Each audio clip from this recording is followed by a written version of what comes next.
Alo. Salam aleyküm. Bəli. Zəhmət olmasa televizorun səsini alın.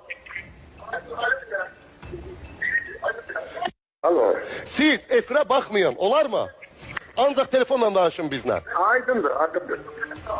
Özünüzü təqdim eləyin zəhmət olmasa. Özüm elə axtardım imkanımı. Necə? Ayşın valla axtardı. Ona da Ayşın öğretmenim Ayşe gülürdü. Necə? Ayşın değil, onun adı ben Ayşın koymamışam. Benim Ayşe gülürdü. Bir dəqiqə. Deyir, o mənim qızımdır, amma mənim qızımın adı Aysun deyil dedi. Aysun, indi hal-hazırda mikrofonu yaxın tut. Telefon xəttində. Adınız nədir? Yaşar. Bu cür musiqini dayandırın uşaqlar. Bilmiyorum. Necə?